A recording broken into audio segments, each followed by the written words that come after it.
Mishna Berura Hanhogas page 20. Tzarich lizor b'tfilo b'achilo.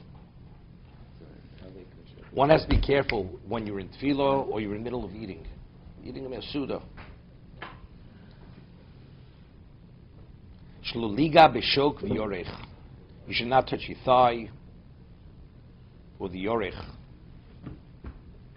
Different parts of the leg, the upper leg, the thigh. Komas ha'mechusim bodom, the covered flesh of a person. We're talking about, even though, let's say, you wear a long sleeve shirt, up from elbow below is considered revealed flesh. Because some people cover their arms, some don't. But from the elbow upward, that's considered mokum mechusa. It comes out, it's complicated. We wash before davening, then you put your tefillin on. It's inevitable, tefillin have to be put on the muscle, the upper part of the muscle. It's inevitable, you touch your hand. So if you touch your hand, we spoke about the reason why we say tefillin immediately before davening is not to invalidate the washing. But if you wear tefillin, it's inevitable you invalidate it. Because the moment you put on your tefillin, you touch your covered flesh above the elbow. So do you have to go wash your hands again? We don't wash your hands again, right? It must be considered a part that's not always covered. But it is. So then during the meal, if you would touch the upper part of your hair, you have to wash again. You can't continue eating bread during a meal. That's the halacha. We'll see. So it seems to be a little bit of a problem. Covered? Like people that wear short sleeves, this area is not necessarily covered. That's considered a covered area because based on the laws of modesty, you're supposed to have from the elbow down should be covered. Right? For men also. For men also. So they can't wear a man wants to go. You could wear short sleeves. Sleeves come up to here. I'm just saying. It's more modest. If you ever take a look in Europe, the way they wore short sleeves, Jews. It's the shirt, like you wore a shirt, it always went down to the elbow. It wasn't a tight-fitting shirt. It was like loose, and it went down to the elbow, or a little bit below the elbow. That was a short-sleeve shirt. Today, because it's stylish, it's more fitting, and it's more that. So therefore, and you have to show your physique a little bit, that your gym fee paid off. It's paying off. Okay? Some say it's a little bit of a problem. Let's see over here. So therefore, you have to be careful for tefillah and during eating. The Mechaber says. I mean, Mishna Berura is going to speak about what are makomos hamechusim, what are covered locations. Fisheisha milmulei zeyo, because there's an accumulation of sweat. Mulei zeyo pirush zuamo kein seorim ketanim. V'chein shlo lechachik barosho. During the meal, during tefillah, you should not scratch your head. What about you have uncovered parts of you? Let's say you won't touch your forehead, right? It's always uncovered. Or let's say behind your ear, right? The hair doesn't go down till where your ear connects to your skull. So that's what it means, because he's differentiating between the face and let's say other parts. Or you want to touch behind your head, right? But you're not actually scratching, going in between the hair follicles, where you have the accumulation of the oil and sweat. Touch the exposed parts of your arms. Ein lagbit, it's fine. One doesn't have to be concerned. It doesn't invalidate your hands.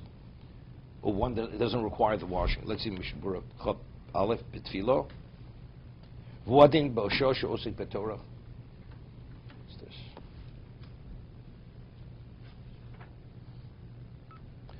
Also, when you're studying, again, Chaf Aleph Mishna Berura. Let's say you learn middle learning and you scratch your head while you're learning. Or you put your hand in your shirt and you touch your flesh, you have to wash your hands or you have to cleanse your hands. Cleansing. Is this a clean issue or is it a tumah issue? It's both. We had earlier both. It creates a ruch tumah, and also it's a question, it's not appropriate. Your hands are not clean. You don't study, you don't say a bracha if your hands are unclean.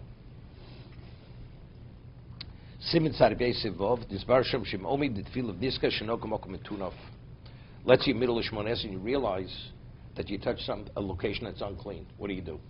You don't walk out of Shmones Esrei and want to go wash your hands. So what do? Right? You rub your hands on the wall, people go and rub their hands on the table because it's something which is cleanly. It's on the surface. What about your clothes? No, it's not. It doesn't dirty your clothing. That's it. O mashi yase ben tefilo, the mashi yase ben tefilo miu. Im omed adain b'kriyas shema. But let's say you realize in the middle of kriyas shema, where walking is not a problem. O b'psuke d'zimra tzok leilach v'lut yodov. You should go wash your hands. Wash your hands with water. So therefore, let's say during learning, also, because he says it's not specifically tefillah or during a meal, it's also during limud Torah. So if you have water easily available, where you don't have to waste too much time to locate the water, you should go wash your hands. So people sometimes have bad habits. You know, they'll scratch their heads. It's a habit. No, that's mokum lagula. That's an exposed location. What? It's irrelevant why you do it. A person has psoriasis, and he goes and he starts scratching at that location, and it's covered with hair, right? The psoriasis is on the scalp, or eczema, whatever it may be, some skin condition. No problem, as long as your hands don't come in contact with the location. Your hands are clean. Very good. People are rubbing his head. It's not a location of uncleanliness, your mouth. Your mouth is not unclean. So that has nothing to do with the rule of Tummy of washing off your fingers in the beginning of the morning. No.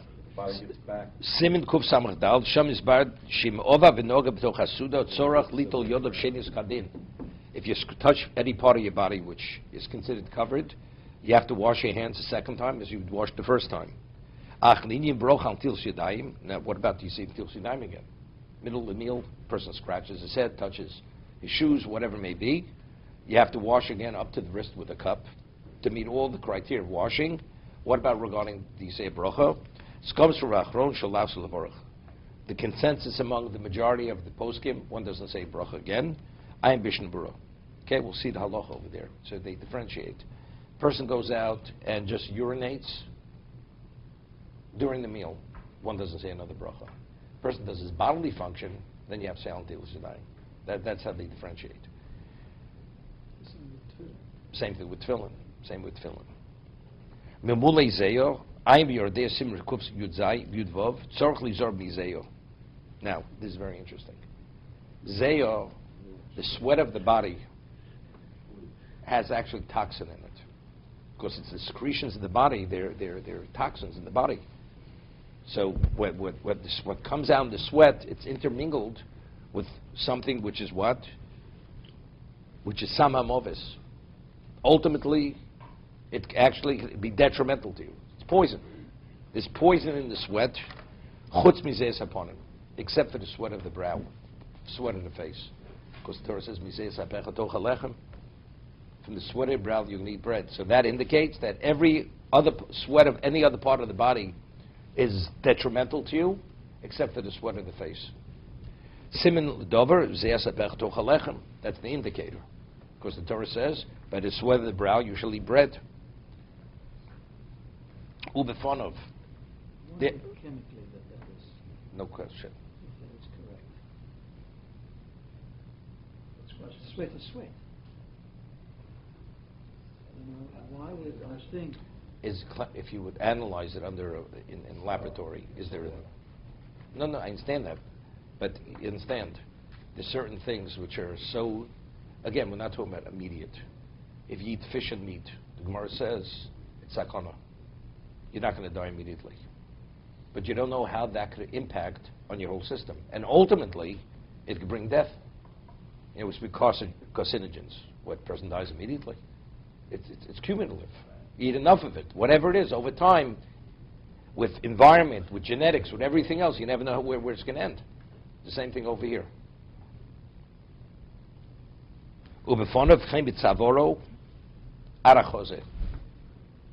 One's neck, if you touch your neck is your face, up to your chest.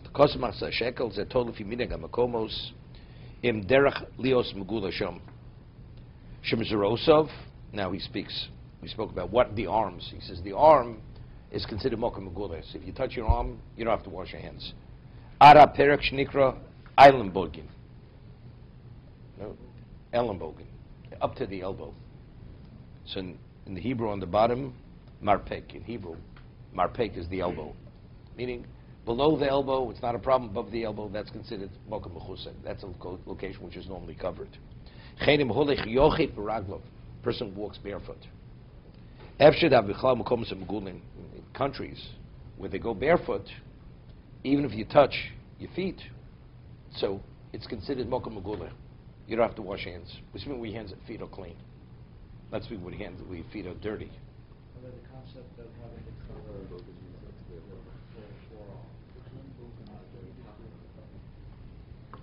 That's derech tefillah. Because we find Yeshua, when he prostrated himself, when he found out that there were 36 casualties in Ai, it's a form of tefillah. The face is covered because he put his foot, the face, because he put his face to the ground, so the ground covered his face. So this is a semblance of what he did. So therefore, we have to cover our face. We said earlier, the body doesn't cover itself. So therefore, so if you're wearing short sleeve shirt, you take your talus and you put your talus on your arm to cover your face. There was somebody visits from England very often here. His name's Lyons. 2 summers ago, he was here with his son. He was very impressed. He said the son was wearing a polo shirt.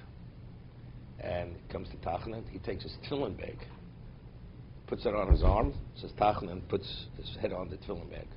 So evidently he learned halacha that when you say Tachanun, your face is supposed to be covered. So I went over, I said, I'm very impressed. He's getting a good education. Yeah. tefillin bag, is that an appropriate tashmisha kedusha? Yeah, but it's not a disrespect. It is.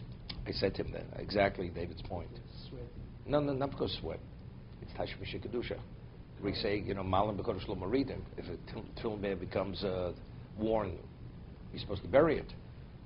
Why? You can't use it for anything of less of a dimension of kedusha. So putting your head on it, right? If you designated initially for that, like if you want to put a mirror in a tefillin, we had this. If initially you bought the bag, you had in mind to put it there, it's not a problem. But if initially it was only for tefillin, now after you want to put a siddur in your tefillin bag, you're not permitted. You're not permitted. Because the kedusha of a siddur is less than tefillin. So, okay. So if initially he had in mind that that's what it's going to be used for, multiple usage, it's not a problem. But if initially it was only for the tefillin, then he learned it later that he couldn't put his head on the bag.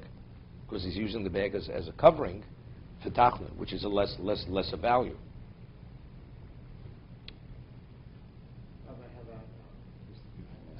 just thinking of that, but one of my sons has a tefillin bag, and he has a plastic around his tefillin bag.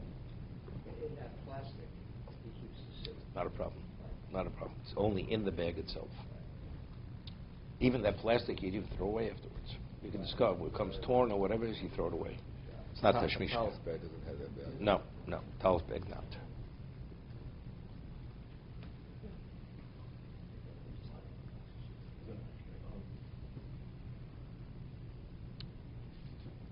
It was known, the Chofetz Chaim, everything he did in his life was always with a cognizance, with a specific mindset.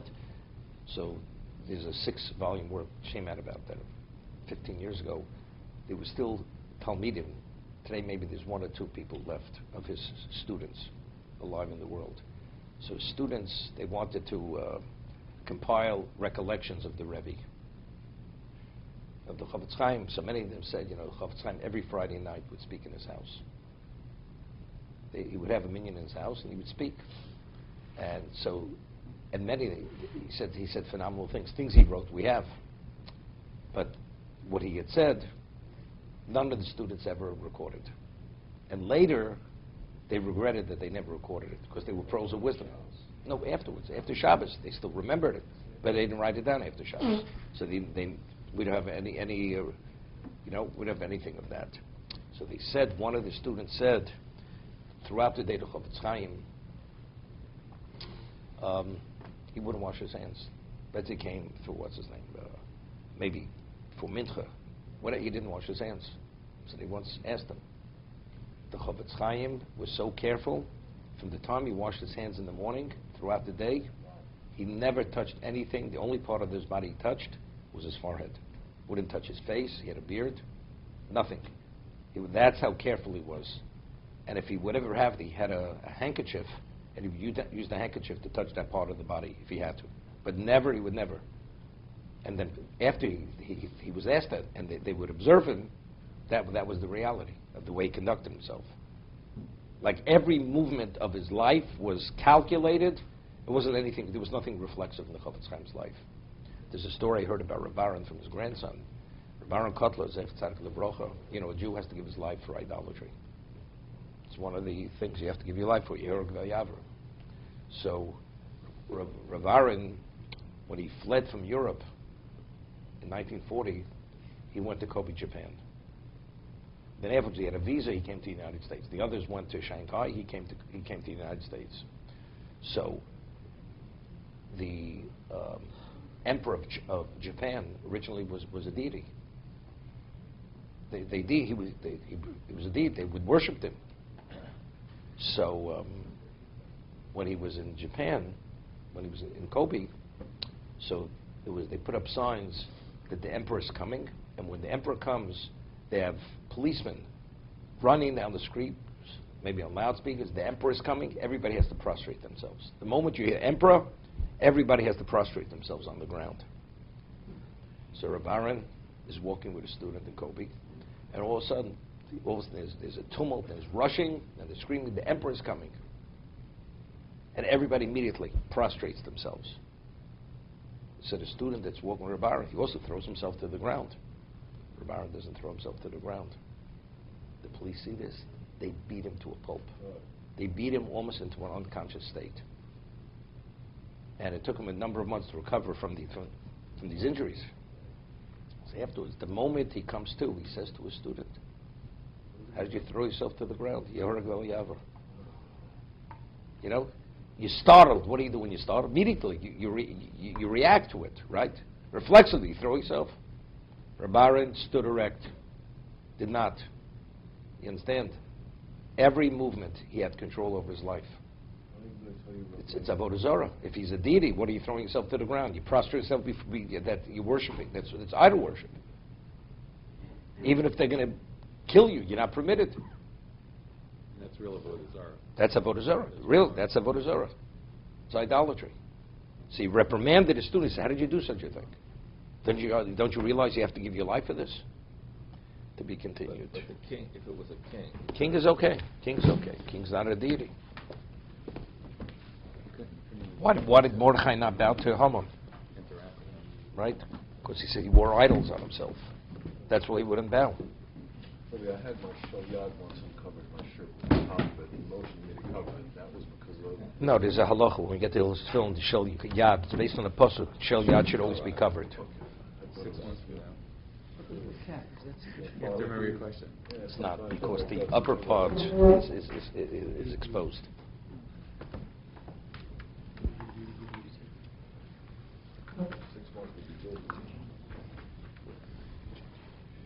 So this question of something that's usually covered, that's a societal question or an individual question? That's, no. What he says, Aram Marpik, up to the elbow, above the elbow, it's something that's supposed to be covered, you don't cover. There's certain things that by definition should be covered, but there's certain, I would say, gray areas that, society may determine. Well, certain things are, people go dressed inappropriately. So that's society. Well, for society it's appropriate, but it's inappropriate.